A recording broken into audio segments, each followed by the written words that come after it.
12টি সময় আছে দোয়া কবুলের জন্য। কয়টি সময় আছে? 12টি সময়, মুহূর্ত আছে, যে মুহূর্তগুলোতে দোয়া করলে কি হয়? দোয়া কবুল হয়। নাম্বার 1, হাজী সাহেব যখন হজ করে তখন। নাম্বার 2, ওমরাকারী ব্যক্তি যখন ওমরা করে তখন। নাম্বার 3, গাজী, বীর, যে আল্লাহর রাস্তায় জিহাদ করছে, জিহাদ করে সে বীর হয়ে ফিরে এসছে, এই বীর ব্যক্তি তার এই বীরত্বের পরে আল্লাহ সুবহানাহু ওয়া তাআলার কাছে দোয়া করলে সে দোয়া কি হয়? কবুল হয়।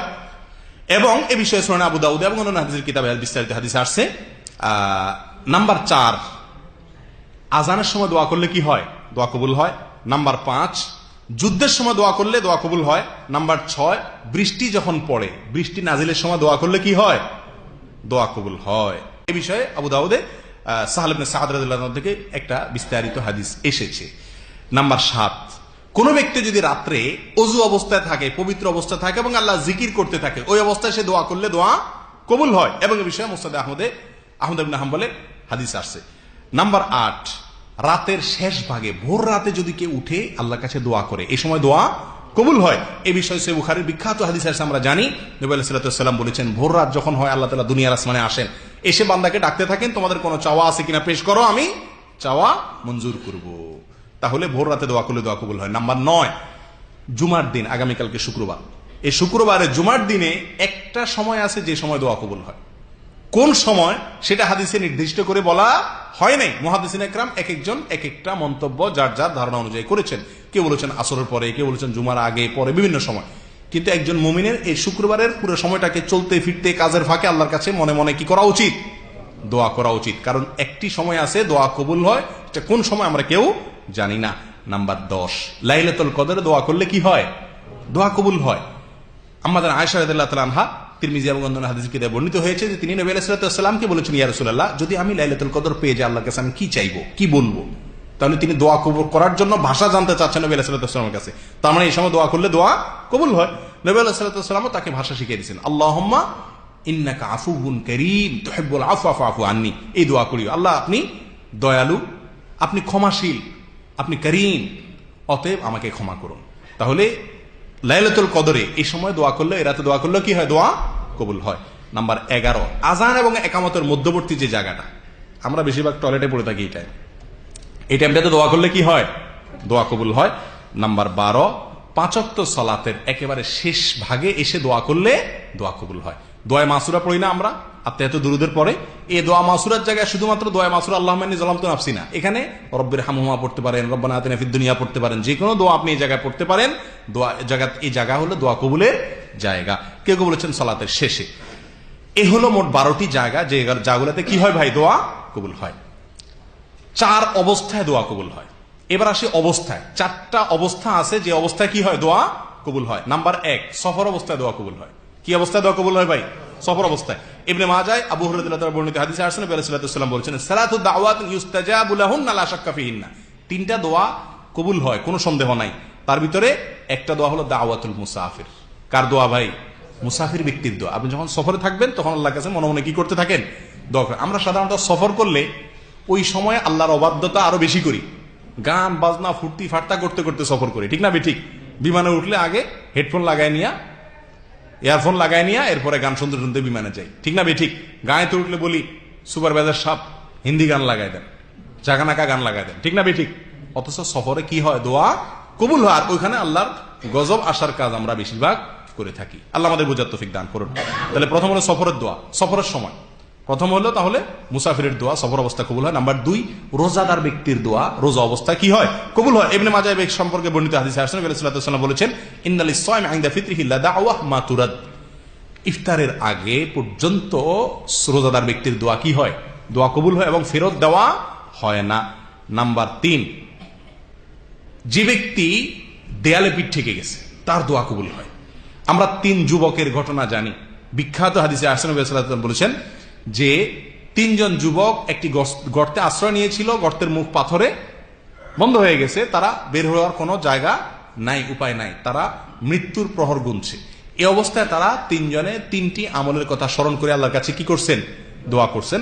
আল্লাহ সুবহানাহু ওয়া তাআলা 3 জনের দোয়া কবুল করে তাদেরকে রক্ষা করেছেন। তাহলে যখন কোনো উপায় থাকে না, দেয়ালে পিঠ থেকে যায়, তখন যদি আপনি আল্লাহর কাছে দোয়ার শর্ত পূরণ করে সুন্দর করে ভালো করে দোয়া করতে পারেন, ইনশাআল্লাহ ওই সময় দোয়া কি হবে? কবুল হবে। নাম্বার 4, ন্যায়পরায়ণ শাসক, যে ব্যক্তি জুলুম করে না, অবিচার করে না, তার অধীনস্থদের প্রতি কি করে না? অবিচার করে না, সেই শাসকের দোয়া আল্লাহ কি করেন? কবুল করেন। তিরমিজি ইবনে খুজাইমার হাদিসে আসছে নবী আলাইহিস সাল্লাতু ওয়াস সালাম বলেছেন, সালাসুন লা তুরাদ্দু দাওয়াতুহুম, 3 ব্যক্তির দোয়া ফেরত দেওয়া হয়। এর ভিতরে প্রথম বলেছেন আল ইমামুল আদিল, ন্যায়পরায়ণ শাসক। এরপর আসেন দোয়া কবুলের সর্বশেষ পয়েন্ট যেটা, সেটা কোনটা? সেটা হলো কিছু কিছু আমল আছে, কিছু কিছু কথা আছে, যে আমলগুলা করলে, যে কথাগুলো বললে, যে জিকিরগুলা বললে দোয়া কবুল হয়। কথা বুঝে আসছে? এরকম 7টি আমল আছে, 7টি জিকির আছে, যেগুলোর পরে দোয়া করলে কি হয়? দোয়া কবুল হয়। সহিহ বুখারীর হাদিসে আসছে, উবাদা ইবনে সামিত রাদিয়াল্লাহু বর্ণনা করেছেন, ঘুম থেকে ওঠার পরে আপনি যদি দোয়া করেন আল্লাহর কাছে, লা ইলাহা ইল্লাল্লাহু ওয়াহদাহু লা শারীকা লাহু লাহুল মুলকু ওয়া লাহুল হামদু ওয়া হুয়া আলা কুল্লি শাইইন কাদির, আলহামদুলিল্লাহ ওয়া সুবহানাল্লাহ ওয়া লা ইলাহা ইল্লাল্লাহু আল্লাহু আকবার ওয়া লা হাওলা ওয়া লা কুওয়াতা ইল্লা বিল্লাহ, এটা বলার পর যদি বলেন আল্লাহুম্মা গফিরলি, অথবা আল্লাহর কাছে যা চান সেই চাওয়া আল্লাহ কি করবেন? পূরণ করবেন। একটি জায়গায় ঘুম থেকে ওঠার পরে যদি আপনি এই দোয়া পড়ে আল্লাহর কাছে দোয়া করেন, দোয়া কবুল হবে। নাম্বার 2, আপনি যদি ইউনূস আলাইহিস সালামের দোয়া দিয়ে দোয়া করেন, তাহলে সে দোয়ার পরে আপনি যা চাইবেন আল্লাহ সেটা কি করবেন? কবুল করবেন। বা সে দোয়া পড়তে পড়তে আপনি যা মনে মনে চাইবেন সে দোয়া আল্লাহ কবুল করবেন। কারণ এই বিষয়ে নবী আলাইহিস সালাম বলেছেন, সূরা নাসাইতে বর্ণিত হয়েছে, সাঈদ ইবনে আবি ওয়াক্কাস রাদিয়াল্লাহু বর্ণনা করেছেন যে দাওয়াতু যিন্নুন ইযা দাআ বিহা ওয়া ফি বাতনিল হুত লা ইলাহা ইল্লা আনতা সুবহানাকা ইন্নী কুনতু মিনাজ জালিমিন ফাইন্নাহু লাম ইয়াদউ বিহা রাজুলুন মুসলিমুন ফি শাইইন ক্বাত ইল্লা ইস্তাজাবা আল্লাহু লা। ইতিহাসে কেউ লা ইলাহা ইল্লা আনতা সুবহানাকা ইন্নী কুনতু মিনাজ জালিমিন এই দোয়া পড়ে আল্লাহর কাছে দোয়া করছে আর দোয়া কবুল হয় নাই, এরকম ঘটনা ঘটে নাই। কে বলতেছেন? নবী আলাইহিস সালাম বলতেছেন। প্রিয় ভাই, তাহলে যেই কোনো বিপদ থেকে বাঁচার জন্য একটা কমন দোয়া আছে, কি? দোয়া ইউনূস, লা ইলাহা ইল্লা আনতা সুবহানাকা ইন্নী কুনতু মিনাজ জালিমিন। এটা পড়ে দোয়া করলে বা এটা পড়ে দোয়া করলে দোয়া কবুল হয়। নাম্বার 3, ইসমে আজম পড়ে দোয়া করলে দোয়া কবুল হয়। এই বিষয়ে তিরমিজির একটি হাদিসে আসছে, নবী আলাইহিস সালাম বলেছেন, যেটা আব্দুল্লাহ ইবনে বুরায়দা রাদিয়াল্লাহু তাআলা আনহু আব্দুল্লাহ ইবনে বুরায়দা তার বাবার সূত্রে বর্ণনা করেছেন যে নবী আলাইহিস সালাম বলেছেন, কোন ব্যক্তি যদি দোয়া করে এই কথা বলে, আল্লাহুম্মা ইন্নী আসআলুকা বিআন্নী আশহাদু আন্নাকা আনতাল্লাহু লা ইলাহা ইল্লা আনতা আল আহাদ আস-সামাদ আল্লাযী লাম ইয়ালিদ ওয়া লাম ইউলাদ ওয়া লাম ইয়াকুল লাহু কুফুয়ান আহাদ, এটা বলে যদি দোয়া করে তার দোয়া আল্লাহ কি করেন? কবুল করেন। কয়টা গেল? 3।